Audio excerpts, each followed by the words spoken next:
Thank you, sir. All right, how is everybody doing this morning? Is anybody running on Dunkin'? I see a couple Dunkin' cups out there. There we go. Thank you, Dan. As he said, my name is Jayson Schmidt, and I coach at Palm Beach Atlantic University. This is what I deal with every day. I don't know, maybe this is, I think we've got technical issues somehow. Let's see. No? Is it the right clicker? Do we have the right clicker? I think it's the right clicker. Wonderful. Okay. We'll press the next button. Maybe that doesn't even work. Uh-oh. Okay. So this is what I deal with on a day-to-day basis. Beautiful, beautiful beaches, a perfect place to start a program. And what I've found in now going into the third year as a head coach of women's lacrosse at our university is that there are plenty of opportunities that any coach in any division can have. Raise your hand if you coach Division I at any level. Got a couple of D1 coaches. Power 5 conference, no mid-majors. Okay, we've got 2. Wonderful. Well, this is probably not going to be as much for you guys. But I would love to start this way. If there's one thing I learned from NCRC 2017, is that there's nothing like a good icebreaker. So, being that this is the first session, you guys may still be a little tired, I need you to stand up. Everybody stand up. Oh, I don't like that that's displaying poorly over there. And I'm going to ask you a question, okay? If the question applies to you, you sit down. If it doesn't, you keep standing. We'll go from there, okay? Maybe get a little stretch in while you're doing it. I like that little move. All right. Question number 1. Please sit down if you wish you had a larger recruiting budget.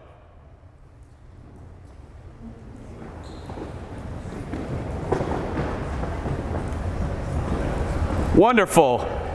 The rest of you are lying, except for maybe Miami. You probably got all the budget you can hope for. Okay, you guys can sit. It's important to know where you stand as a coach, and it's important to understand where you can go.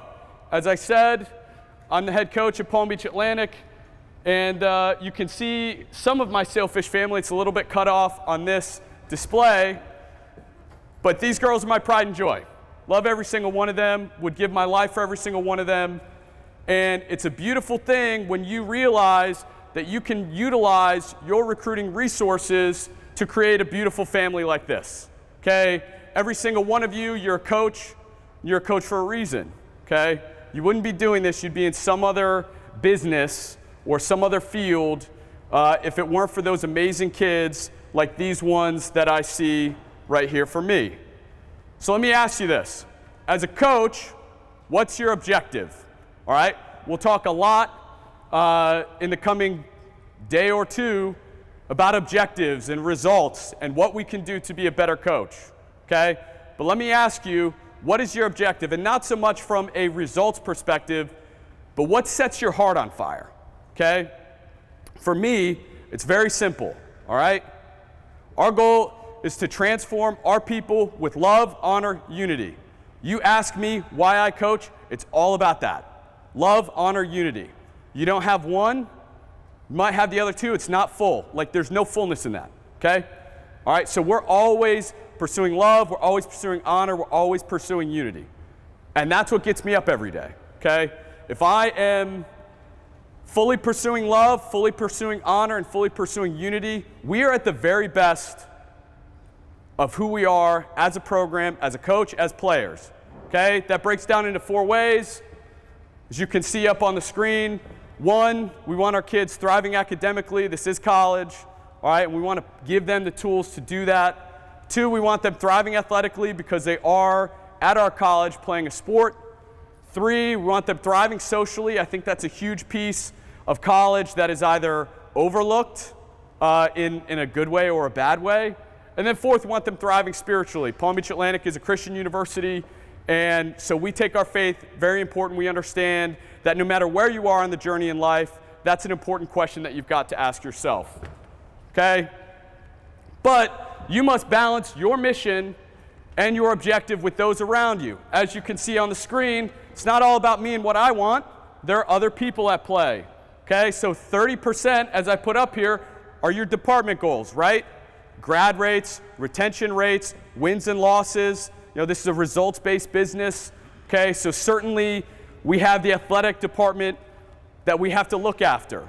Some of you may not have the other part of the problem, but I know it is for me, okay, is the administrative side of it, okay? They look at enrollment numbers. Admissions is huge at our university, and we do use athletics to drive enrollment. A lot of you D2, D3, NAIA schools can relate. It's not so much about who you're bringing in, but how many. And they don't care about the character of the kid. Thankfully, we do at Palm Beach Atlantic, but that's another 30%. So already, I'm outweighed in my vision, 60-40. It's 60% about making things work from an institutional standpoint, and then it's 40% about everything else. But as you can see, that 40% is huge for me. I call that our 10-year yield, all right? And that's all about creating the best doctors, the best lawyers, the best school teachers, and ultimately, the best wives, the best mothers, specific to my program, all right, that they can be. Because this is a multi-generational vision, okay? If it was just about your kids in the 4 years that they were in whatever school they go to, that's simple, right? That's easy. But it's not about that. It's about them and their kids and their kids' kids, and you create a multi-generational legacy and impact in everything that you do. That's why I coach, and it's very simple. If we're doing that, we're doing great things. So, when you can produce consistent recruiting success, you become a consistent force within your athletic department, okay? Your AD loves you, your president loves you, board of trustees, they know they can count on solid recruiting coming from Palm Beach Atlantic Women's Lacrosse, okay? We're bringing in 24 student athletes this fall, all right, to add to the 15 student athletes that we've already got returning from our first year last year, okay? We should be above 40 students in tryouts in the fall, and I can tell you our university loves that because it's predictable. This is, at the end of the day, a tuition-based business. Kids are paying tuition, that's a very good thing.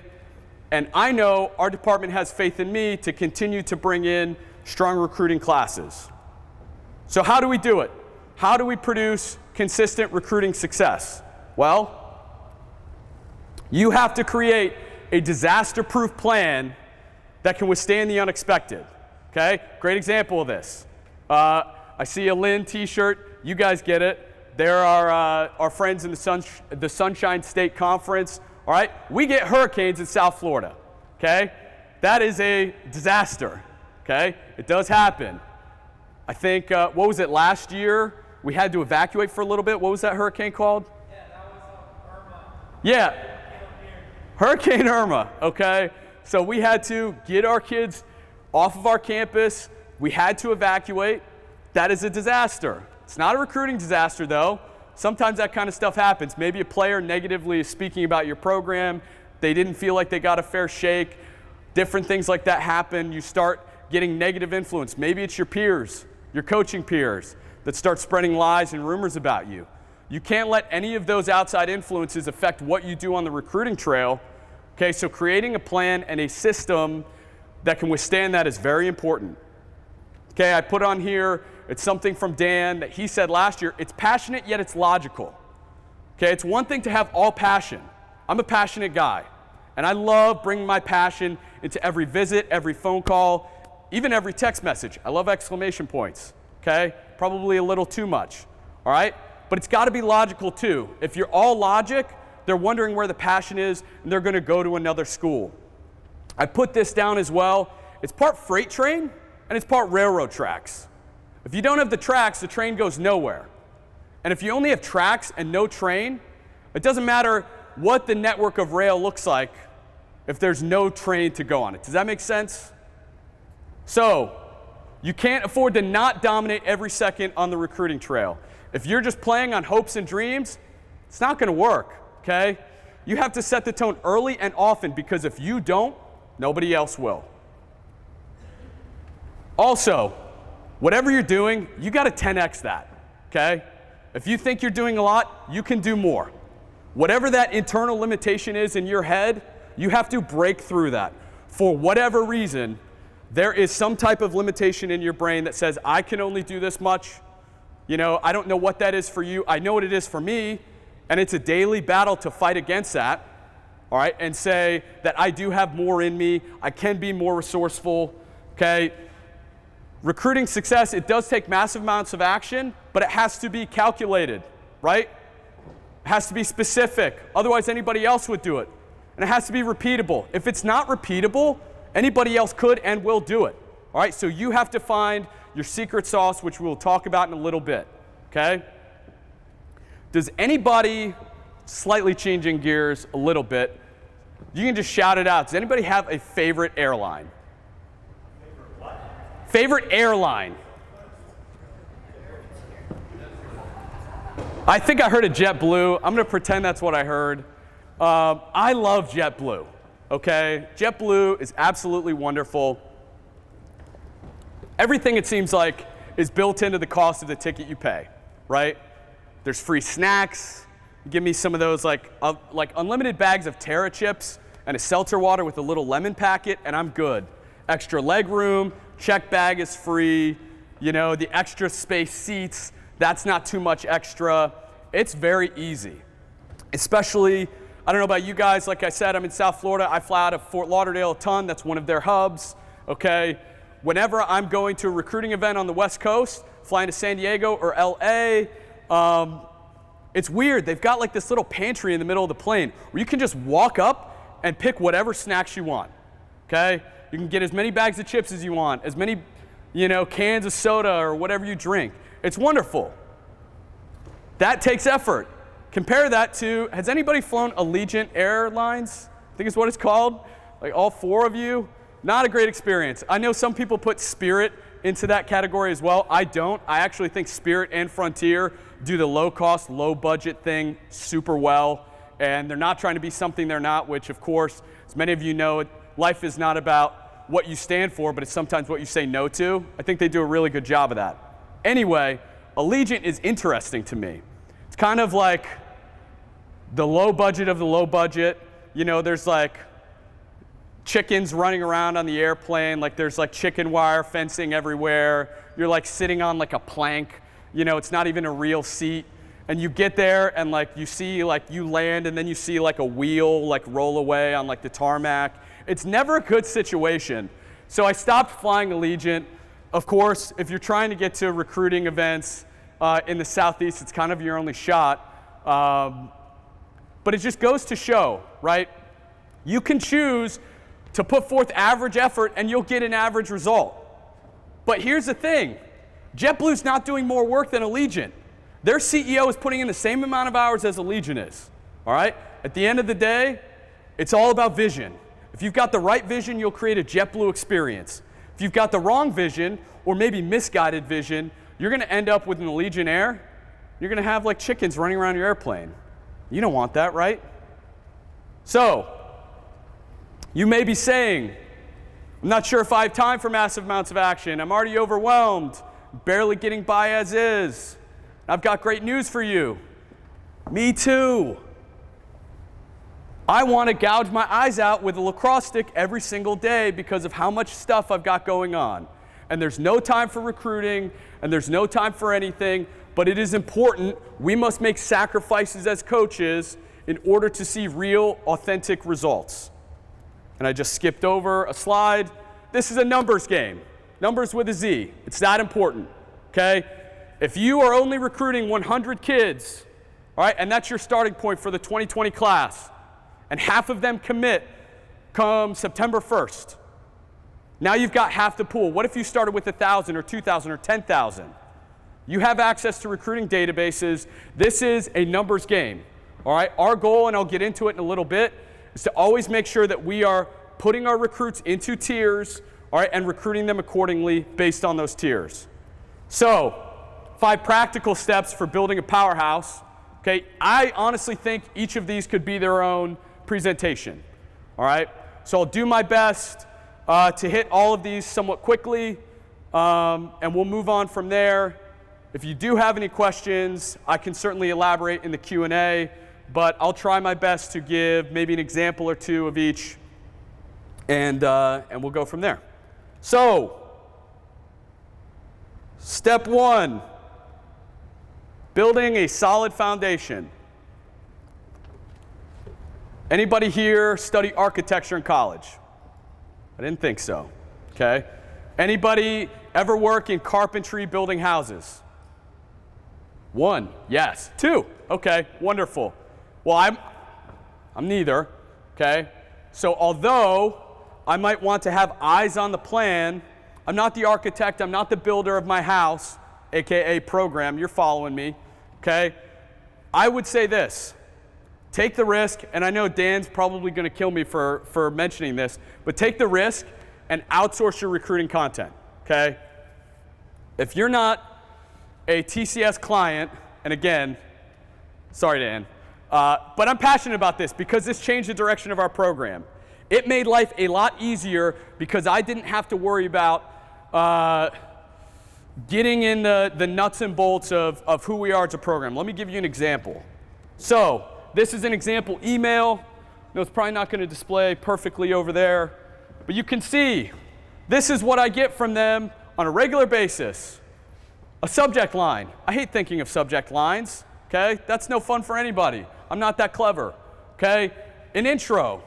I use the same intro for every email if it's not one of theirs, just because I hate thinking about it. I hate writing unique stuff, okay? Then we've got 4 different quotes from my players that they did the research for. We normally head to the beach every weekend or go on adventures. It's always a blast doing things together. My players would never tell me that.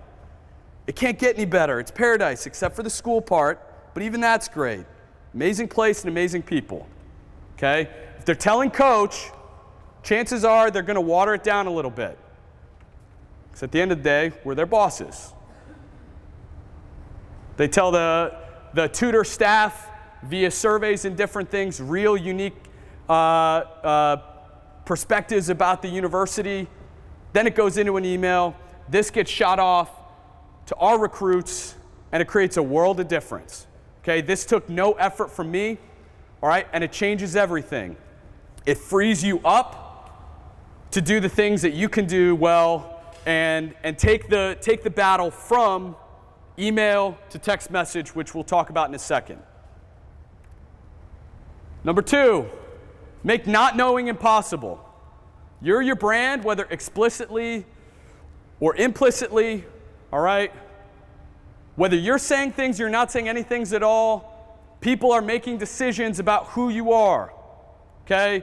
If you're one of the 2 coaches in here that raise their hand as a Power 5 Division I school, good news, people know about you. Probably don't have any concerns there. All right, for the rest of us, it's a little tougher to be seen. Raise your hand. Lynn, you don't count. Raise your hand if you've ever heard of Palm Beach Atlantic University. Not even half. This is what I deal with on a day-to-day basis, right? It's making sure that people know our Sailfish logo and understand who we are and what we stand for. Because if I don't do it, and the room was a great example, not many people know our name, I'm entrusting our vision to every other coach that may know about us, or every other parent. Ultimately, you write your own narrative. Can anybody tell me what that book is? Anybody ever seen one of those before? It's a Bible. I know it's kind of small. I maybe should have picked a better picture. Anybody read a Bible before? At least one of you. Great. Me too. Read one once. There's a principle when studying the Bible. It's called the law of first mention, okay? And the law of first mention states, because how many of you know the Bible's not written in English, okay? It took a long time for the King James Version to come around, all right? Before that, it was Hebrew, it was Greek, all right? So, to study the language, you've got to go all the way back to the first time a word was written. So for example, in Hebrew, all right, let's say shalom, all right? It's an easy Hebrew word. It means a lot of things. One of the things it means is peace. It's also got like 8 other definitions. So if you want to find specifically what something meant in the Bible, you've got to go back to the first time it was used. This is the law of first mention. The reason why I bring that up is because I think it's the same in recruiting, all right? Either you define yourself or they will. And you can see a list on the screen. They is other college coaches. They is high school, club teammates, parents, friends. Your parents may be doing you a disservice and you don't even know it, all right? So you have to take the keys out of their hands and you got to drive the car. Does your athletics website properly tell your story? Okay? This is a screenshot that I took of our athletic website. In particular, it does not do a great job. Okay, you can see an ad down there, which we'll showcase in a little bit. If I'm sending kids to this website because I want them to come play lacrosse at our university, I'm doing them a disservice. This does not help them get to the end goal. So how do we do that? We created this. This is a recruiting website. I'm so sorry that it's not showing up well over here. It's a recruiting website that we built, okay? sailfishlax.com, registered the domain, and we decided, all right, that we wanted to have every opportunity in our hands to make our kids or prospective athletes know exactly what they're getting into. So obviously you can see it's very beach themed, but we're sending them to our prospect days. Okay, we're trying to get them on campus for a visit. It's always about next steps. Okay, we're getting them to meet our team. If you can see that third picture, that is by far the biggest success on that website because our kids want to see who they are playing with, essentially. Okay, and this is just, again, an example. Who we are, Palm Beach Atlantic in a nutshell. As you can see on that third slide, that is a pool on top of like an 8-story apartment building overlooking the water. So we do have a couple of nice recruiting advantages. Again, Lynn, you know what I'm talking about. So, how we did it. We used Squarespace. Anybody ever heard of Squarespace? Okay, a couple of you. Wonderful. All right, so Squarespace gives you the ability to drag and drop, create a website. You can, using their education discount program, take their yearly rate and cut it in half. So instead of paying $144, we paid $72 for our first year. And that is nothing in comparison to what the return is. Okay? Some other options. And again, if you guys want a copy of this set of slides, we'll make that available to you so you can see everything as well. But some other options. Wix, is about $11 a month and up. WordPress.com is about $48 a year. Both offer lesser versions with their ads all over the place, but I'm not putting somebody else's ads on my recruiting site. It's got to be all Sailfish all the time because that's the brand that we're trying to get across, okay? I'm willing to pay extra to make sure that somebody else's branding stays off of it. In addition to that, if you are a little techie, you probably already know that you can go to WordPress.org, download WordPress software. You can upload it to a server and literally create your own website. It's a little more intensive, but I know for me, as somebody that existed in the marketing world prior to and during my coaching career, that was not a great use of time. A great use of time is loving on my kids. And so, if we can save time with Squarespace, all right, and build it out pretty simple, pretty quickly, drag and drop, add in our logo, some pictures, that creates a better experience for us. So you can see the results. This website became an invaluable tool to our student athletes in addition to our email campaigns. We found that almost 80% of traffic was driven from the emails that we sent out. So we send out, bulk mail via email, and it's always driven back to the recruiting website. If you're not driving them back to a recruiting website, you're driving them back to yourself, and that's more work for you. What we found is that we were saying the same things over and over again. So why copy and paste responses to questions the student athletes have when we can just send them to the website and let them explore at their own leisure? Okay. In addition to that, we had 13% search traffic from Google, which is great. SEO is wonderful. And when we're talking about getting eyeballs on our program, any type of free traffic is good. All right. In addition to that, we also had 4% social traffic from Instagram and Twitter. And I think 2% was something else that was completely random and irrelevant. So 58% of users were mobile.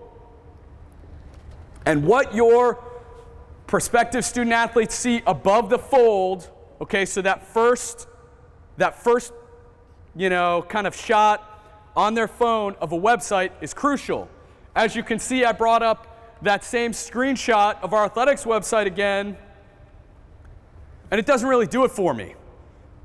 They've got revolving news articles that are all about what we've done and not about who we are, okay?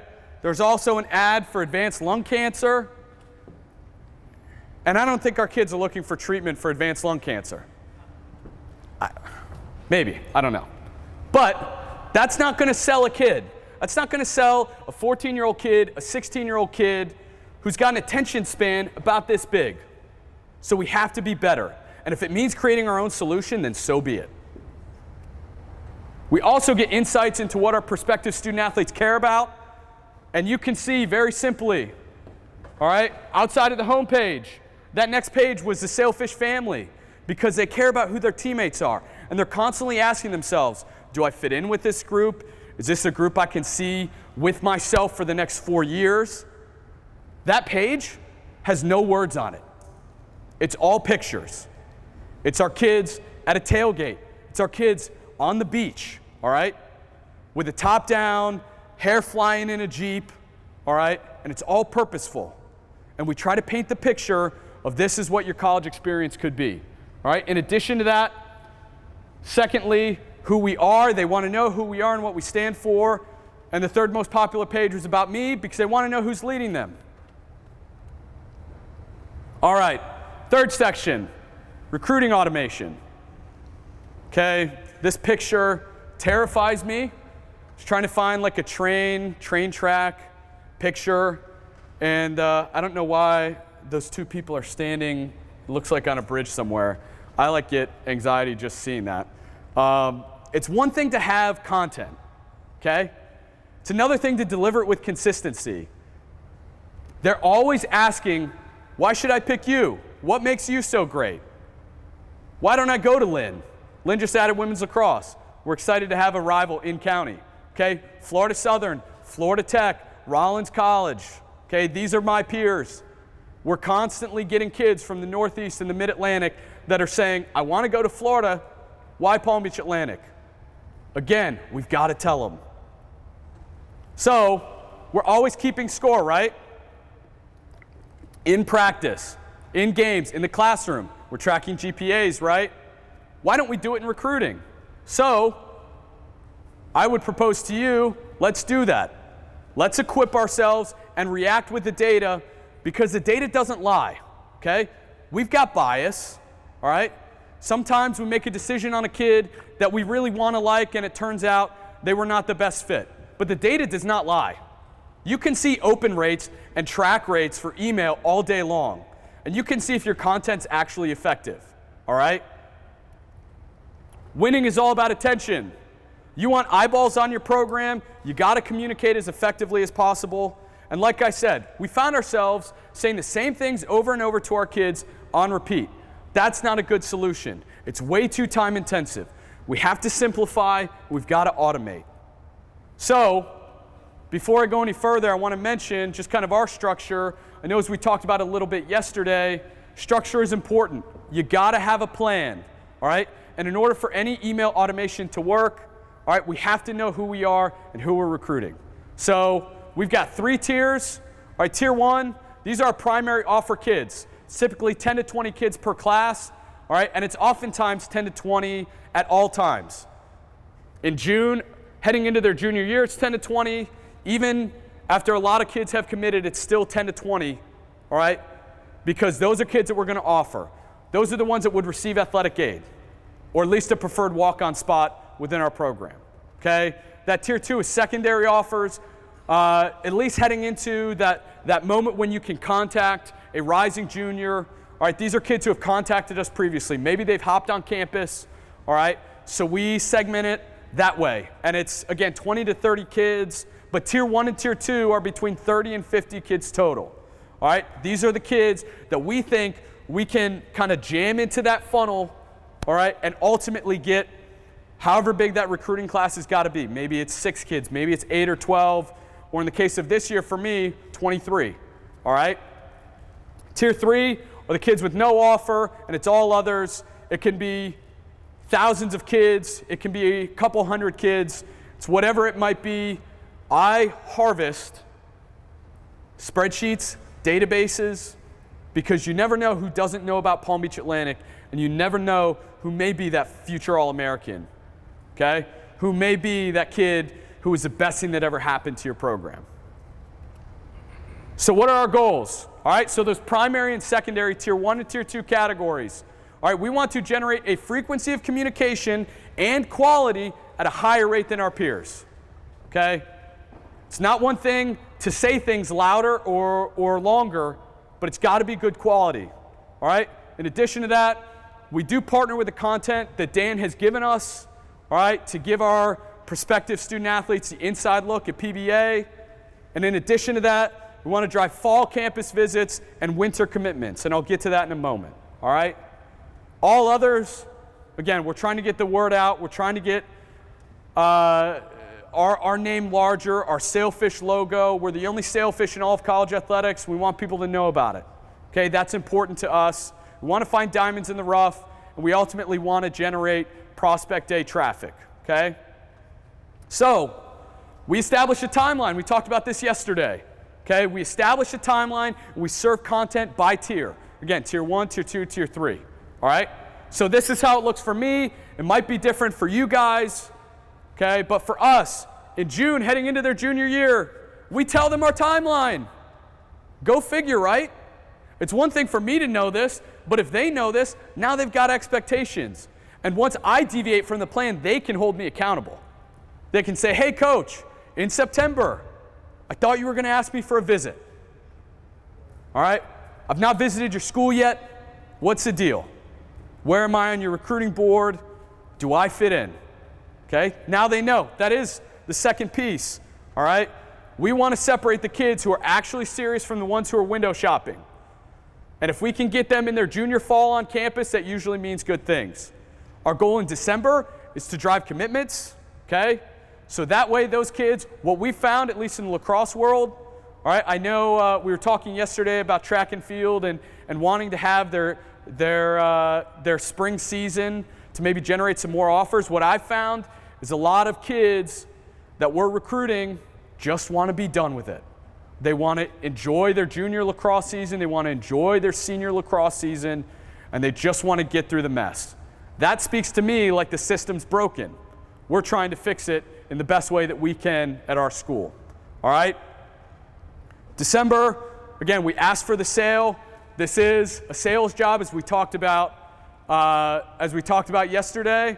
And how many of you know it's the worst paying sales job on the planet? All right? If I could just get a 1% commission on the tuition revenue that I bring in, I would be in such a better financial state. I promise you that. Maybe we'll work hard for coach salary reform within the next 5 to 10 years. Maybe Dan, you can lead that charge. But we do. We ask for the sale, and our goal is to get 60% of kids committed during that winter time their junior year, and we'll fill the rest of the class from that point onward into that summer recruiting season, and as we head towards signing day. An important thing to note here, August, okay, we begin something called a Who We Are knowledge base. This is a set of automated emails, all right? It starts 1 year before they get on campus, all right? And our goal is to tell them everything about who we are. Yes, you have to go to chapel 24 times in a school year. We don't want that to be a surprise. We don't want kids sitting in chapel on their phones because they didn't know about it, and now they're just tolerating it because they're at a Christian university. That doesn't work for me. We want to make sure that our kids know everything about student life, about athletics, about me, okay? If they know those things, we're in good places, all right? But we do this starting a year ahead of time because, as you can see, the last step on the timeline is signing day, early signing period in November. If we don't give them this information in advance and they sign, we're in big trouble, okay?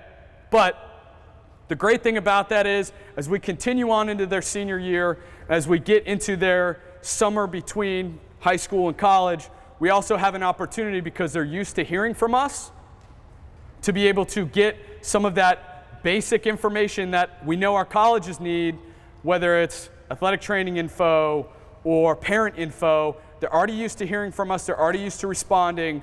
All right, and now we get that information so much more quickly. So, we are in the business of creating raving fans prior to enrollment at Palm Beach Atlantic University. The financial value of a sailfish is about $175,000 over 4 years. It's a lot of money, okay? A lot of money to make a mistake. See a lot of kids transferring these days from our school, from other schools. It's a big investment, and it's why parents are so engaged in the process, because they know it's one thing to make a mistake when you go to Chipotle and you don't ask for guac or whatever, all right? It's another thing when you've got a near $200,000 expense to end up in the wrong place when you're trying to get a piece of paper, a degree, okay? I've got it up on the slide. This only works, that investment only works. I talked about generating a commission. I think I would only accept a commission if it was given to me when that kid graduates. Yeah, give me the 1% commission, but give it to me when that kid walks across the stage, they shake the hand, they get their diploma, they do the cheesy smile, all right, and they're pestered to buy graduation photos for the next 5 years. All right, that's the only time, all right, that I would ask for that, because if she doesn't get to that senior year, or at least deep into her career, we've done her a disservice. We've not equipped her well enough, all right, to make decisions prior to college, and I think it's absolutely ludicrous that we would wait until they show up on campus before we start telling them about who we are and what we do, all right? I know that was pretty convicting for my own self, okay, because I wasn't doing that. I was waiting until kids got on campus, and then they would get there and they'd be like, "Coach, what is this about?" And I'd say, "Oh man, maybe we should have told you about that." So you must educate them, and you must tell them why you're great. So how do we do it? How many of you use Front Rush? Front Rush is a beautiful thing. I'm a recent convert to Front Rush. Our athletic department uses Jump Forward, and it's a little convoluted. It's not super user-friendly. I actually bought Front Rush about 4 months ago, all right? Paid out of pocket because I knew it would help our recruiting. So for those of you that didn't raise your hand, I'll tell you this. Email Front Rush. Tell them I don't know what my school uses, or maybe they don't use that, but I'd love to be your inside man or woman in my athletic department. I want to use it, and I want to tell my compliance officer every day why it's so great. That's exactly what I did, and they gave me Front Rush.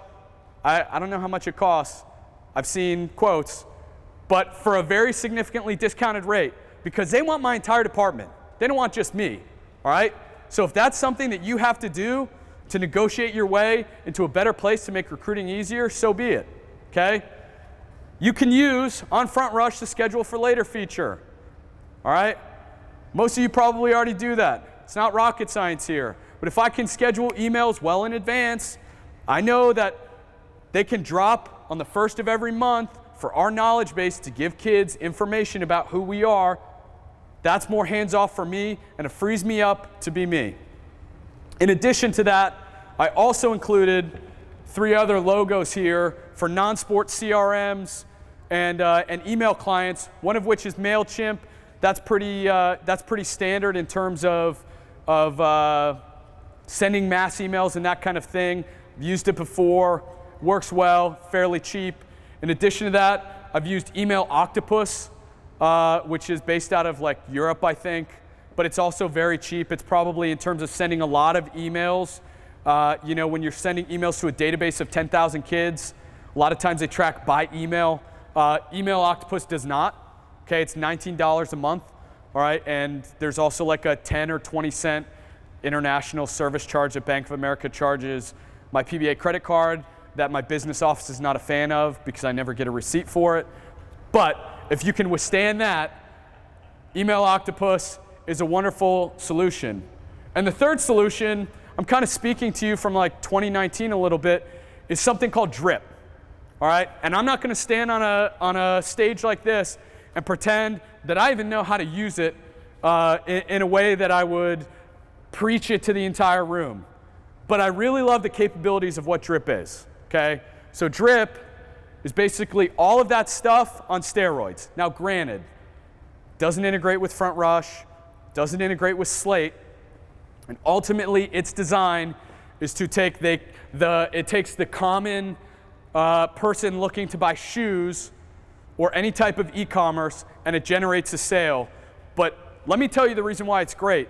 The reason why it's great is because once you have a prospect inside the Drip system, it creates the ability to send emails automatically depending on where they're at in the process. So I've been playing around with this a little bit, okay? We know that we have a prospect. We can see, do they have a recruit questionnaire on file? If the answer is yes, they'll move to the next email. If the answer is no, we send an email asking for one. If they don't respond, we wait 6 days. Then we send another email. This is all automated, by the way. There's a framework with a little spider web. You ever seen those, I don't know, I guess those like flow charts of like, I don't even know what a good example of one is. But anyway, never mind. If a kid doesn't respond to an email, maybe I should have been a little more prepared for that part of it. If a kid doesn't respond to an email, we wait another 6 days. And if they don't respond to that, or they don't open it, they get cut from the list. I don't have to worry about removing kids off of our kind of next up list, all right? Meanwhile, if they do respond, they get kicked back into the main flow, all right, and we go from there. Are they opening the email? Yes, great. If they're not, okay, how do we adjust? All right? If they keep opening emails, they get further and further down the line. And this is just stuff that I've tested out. I don't know if it's going to work well, but it seems like it's working pretty well because I don't even have to schedule emails anymore. They just happen automatically. And that's a big thing. That's a game changer. If Front Rush was smart and they're watching this presentation, they should implement a similar system. It would revolutionize the way we recruit, okay? So anyway, check that out. I think it's a wonderful thing. And oh, by the way, the best part about Drip, okay, for under 100 users, it's free. 100 users and above, it goes to like $41 a month. And then, there's enterprise solutions that go beyond that. But if you've got 100 kids that you really want to lock down, all right, maybe we can talk about this, offline after the discussion. But there are solutions that you can build, all right, that will allow you to completely go hands off and to take it from doing all the work sending emails every day to letting them come to you. And especially when it's free, I can find 100 kids that I know, all right, can benefit from that. So, any baseball coaches in the room? We got two? Just two. All right, well, who has the best batting average Major League Baseball history?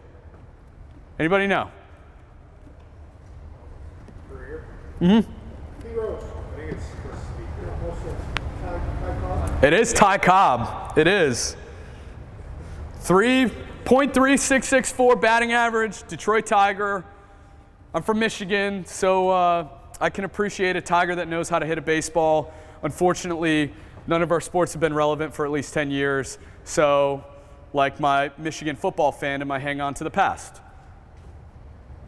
What if you could hit 1,000%? No baseball player can do it, all right? Ty Cobb was 360 hitter, give or take. What if you could bat 1,000, all right? I think about it like T-ball. Anybody play T-ball growing up? in any form? I did not. My brother played. I was over at the snack shack with like bubble tape in my mouth and like drool just like coming down my chin while he played.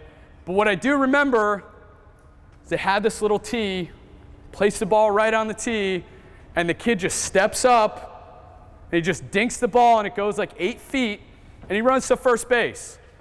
That's all email automation is. Email automation is the tee, and the imagery is interesting, but the recruit is the ball, and you're the hitter. You got to hit the ball. But automation is setting it on a tee as opposed to essentially, I mean, again, stick with the imagery here, them pitching a fastball at you. It's a lot harder to hit.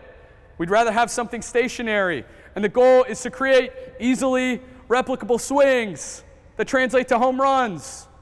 Because at the end of the day, automation doesn't win the day, you do. All right? If we can get them from email to text message or whatever your preferred method of communication is, Instagram DM, you name it. If we can get them into a place where they trust us, they're going to believe us, all right? And it's going to lead to great things and wonderful recruiting classes. Number 4, be where their eyes are, okay? This is your target audience. I don't know if you can kind of see, she's on her phone. She's taking pictures of graffiti, all right? We don't have a lot of graffiti in West Palm Beach, but they're starting to put it places because it's cool. Our kids think that's being more cultured, so it's all they do, all right? They're probably aspiring photographers, majoring in Instagram, all right? We just want to keep them in the classroom. But where are they actually? These are just a couple of examples. They're on Instagram a ton. That one picture's got like 400 likes. I'm lucky if I get 40. But these kids, it's all they do. They spend their entire time on social media. As you can see, they're on Twitter too. So blessed to announce that I've verbally committed to play Division II lacrosse. Picture of myself, picture of me playing. And then a picture of the school and a picture of our downtown skyline. Real quick side note, don't think that those pictures that she posted about us are an accident. As soon as a kid commits, they get a commitment pack from us. The language we want them using, the pictures we want them using, all right? We've got an old logo that does not look like a fierce sailfish and it floats around on the internet still, 8 years later. It looks like a shrimp. It is not menacing in the slightest, all right? Kids will use that. That doesn't help your brand, all right? There's a disconnect between that old logo when kids were 8 years old, all right, and now they're committing. We got to make sure things are consistent. Consistency is always key. And of course, Snapchat. This is a snap that a player sent me of some players that are intently looking at our film session, all right, and that's the only thing I could find of our players, so bear with me on that. But Snapchat's crucial, and here's an example. If your kids are spending 8 hours a day on the phone, social media, you name it, you got to be there. Like what we talked about yesterday. It does not matter whether you agree or disagree with how kids live their lives these days. You got to meet them where they're at. Okay? If you do not meet them where they're at, they're going to blow right by you. And they're going to find a younger coach, a hipper coach, somebody that's more in with them, even if that's the worst decision they make. All right? Because they're trying to find like kind. Like kind finds like kind always. So, if it is Instagram Live, maybe it's YouTube, you got to be there, and also you got to give your kids control. This is probably the scariest thing. We talked about it a little bit in a breakout yesterday, but giving our kids the keys to the car, all right?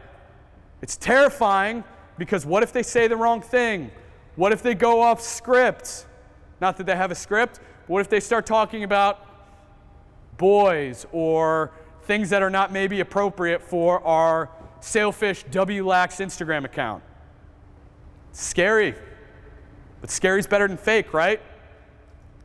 And it's better to be a 19-year-old that's living it out, that's talking to 16-year-olds about what they can expect, than a 29-year-old who was never a female college lacrosse player and hasn't even sniffed college in almost a decade. So, do you use Snapchat? Anybody? Couple of you. You got to be there, but maybe not in the way that you think. all right? I'm not advocating getting on Snapchat and snapping your recruits. I don't think that's particularly wise, but I do think you can still meet them where they're at, okay? So this is an example. This is a Snapchat geofilter, all right? And these were taken at an event called President's Cup. It's one of the larger recruiting events on the women's lacrosse recruiting trail, all right? We purchased these geofilters to make sure that every single kid, thousands of kids that were there, when they got on their phones, they saw our logo. And they saw the little Sailfish Lax Cam live from President's Cup, all right? And this is the result. We spent about $400, okay? We had almost 4,000 swipes of that filter over the course of 48 hours and almost 24,000 views of our little geofilter happen because we were willing to branch out and try something new. I'm not going to be the first to say that I came up with this. It was actually the women's lacrosse program at Ohio State that did it at an event, and I just copied it. We're all copying everything everybody else does, right? But in this case, though it took a little bit of elbow grease to explain to my business office why I spent $400 on Snapchat-related charges, it's worth it because we're now seeing kids that know who we are, that maybe didn't know who we were because they're seeing our stuff at events, all right? It's one thing to see me walking around, and every time I go to a recruiting event, I've got a giant sailfish on my shirt, okay? People don't know that logo. They got to know it. If I wear a little sailfish right here on a polo, they're going to walk by me like any other parent, club coach, whoever. But that's not good enough. So we get on their phones and we get in their brains, all right? We're always doing that because we want to stay memorable. So this is an example. Okay, this was at Lake Myrtle Sports Park in like rural Florida. Okay, this space, though you can't really see size, this is about a $2.5 million square foot area. Okay, and because it was in a rural area, it cost me maybe like $30 to do. But notice up in the corner it says Myrtle Sunset. We didn't run it all day. That's not a great use of our recruiting dollars. What is a great use is using it at a specific time. So let's say from 4 p.m. to 8 p.m. when we knew that there was going to be a beautiful Florida sunset and the kids were going to want to take their phone out and take a picture of it. All right? Same thing here. This is at Disney Wide World of Sports. Has anybody ever been there? A couple of you? All right, this is right outside the Globe. To do a Snapchat geofilter at Disney is wicked expensive. All right, threw in a little Boston hospitality there for our guys in the back. Said wicked once. If I get by the Globe and just do the Globe, all right, we fence it in. That's a lot more, that makes a lot more sense financially than doing the entire space. If I did the entire space where all the games were being played, it would have cost me thousands of dollars. All right, this did not. It cost maybe $60, all right? But it's knowing where your people are going to be and knowing that every single 16-year-old girl that is playing lacrosse at this event is going to walk by that Globe. They're going to take pictures in front of it. Because every time I'd walk in and out of that event, there were always people taking pictures. So it's really this easy. And to prove a point, please take your phone out if you have Snapchat. I did this last night. Geofence the area, the size of the gym. It cost me $9.59 for about 40,000 square feet of space, running until noon today. And so if you can see, if I take a picture of everybody, kind of worked. I'm not the best selfie artist. There it is. It's that easy. Sponsored by Palm Beach Atlantic, NCRC 2018, Boston University, Sailfish Lacrosse. That took maybe 10 minutes of work. All right? It's getting on the Snapchat website. You don't even need the app, I don't think. I do have the app, so I can't speak to that for certain. But I created something in Photoshop, Took me all of about, again, 5 minutes, created it. That's all you got to do, right? Think about your next recruiting event, a place you can stand out. All right, I got to save this because I'll probably never do a selfie in front of a crowd again. Oh gosh, man, selfies are not flattering. So it really is that easy, and I would encourage you, if you can find those moments to stand out, please do. So, lastly, number 5, find your special sauce, okay? Everybody's got something that makes you unique, all right?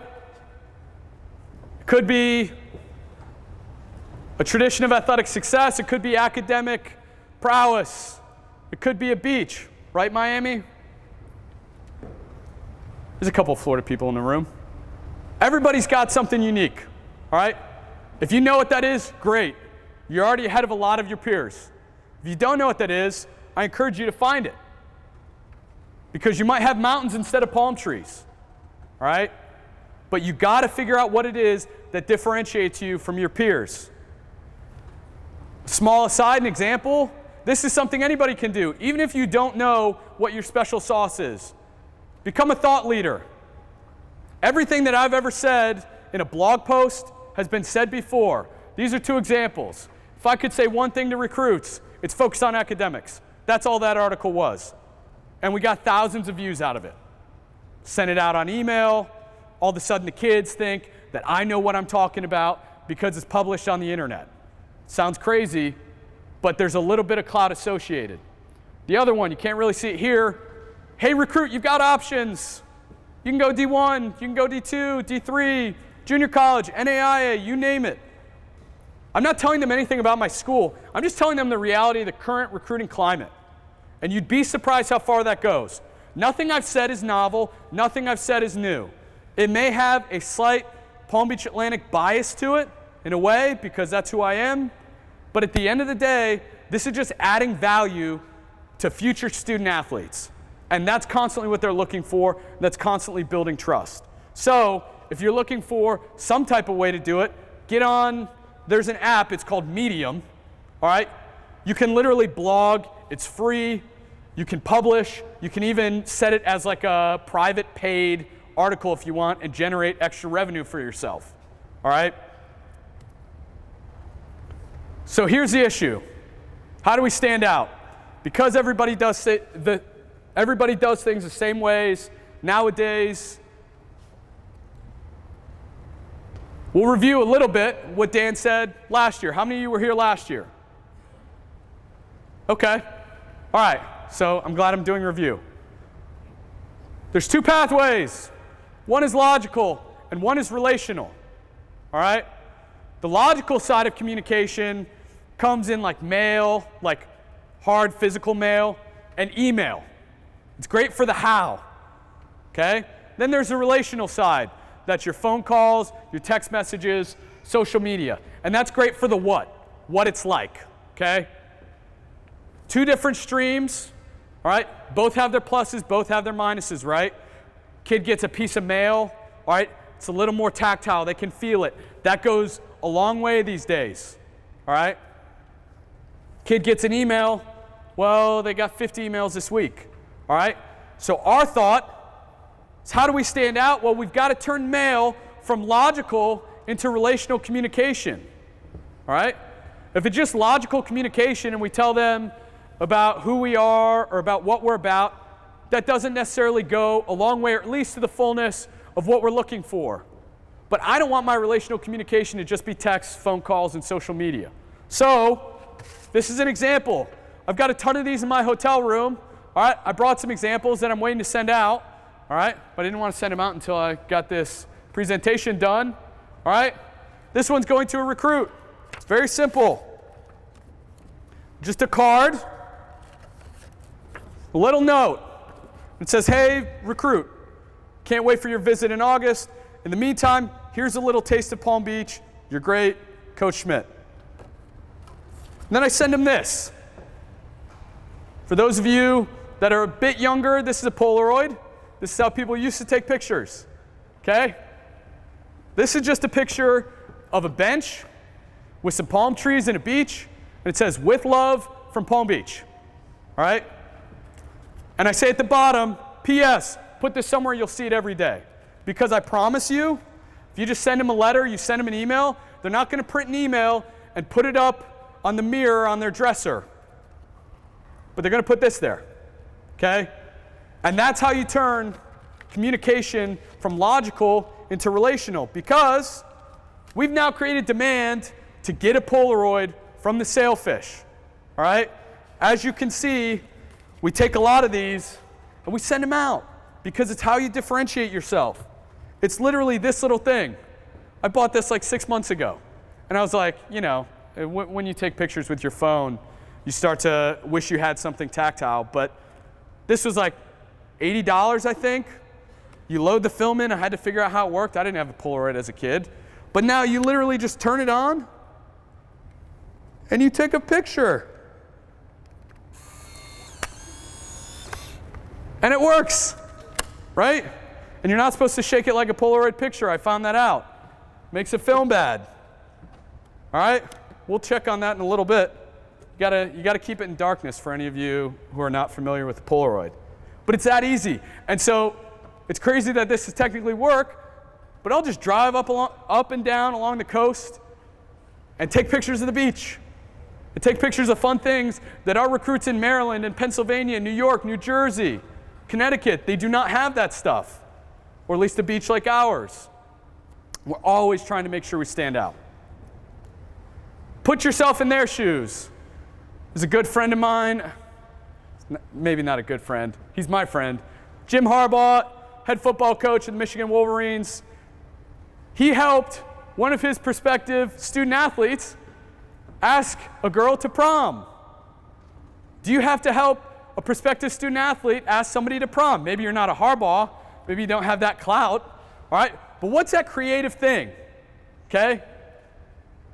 Maybe you can't send a kid a birthday cake because, you know, NCAA regulations or that kind of thing. But maybe you bake a cake and you put the icing on it and you say, "Happy birthday, Jimmy. Happy 18th birthday." And you stand there with it and you take a picture, right? And then you wipe the icing off and you do it again. And you do that for every kid. Maybe it's not even a cake.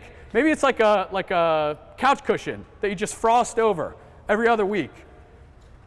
You take a picture of it, and they're going to put it on social media, and they're going to get talking about you, all right? I remember, so I actually didn't mention this. I'm an alum of Palm Beach Atlantic University. I have the most incredible dream job.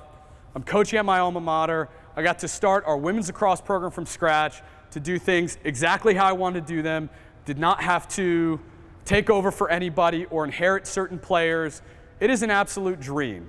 You cut me open, I bleed sailfish blue. It's always been that way, all right?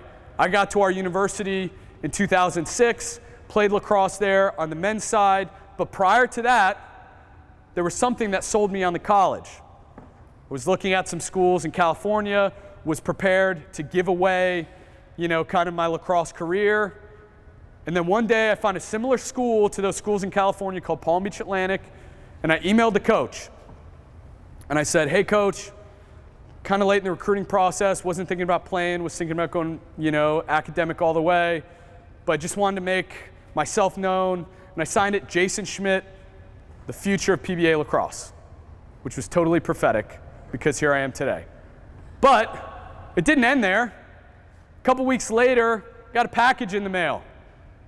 You want to know what it was? I already kind of gave it away. It was a bag of sand, all right? It was literally a bag of sand. It had seashells in it, all right? And they sent me a bag of sand. Inside had a little note, said, "Wish you were here." In January, in freezing cold Michigan. You think I wanted to go to Palm Beach after that? You better believe it. What is your bag of sand idea? What is the thing that will set you apart from everybody else? Because this is a dog-eat-dog world, and everybody's trying to stand out. So, what is your objective? Stand out always.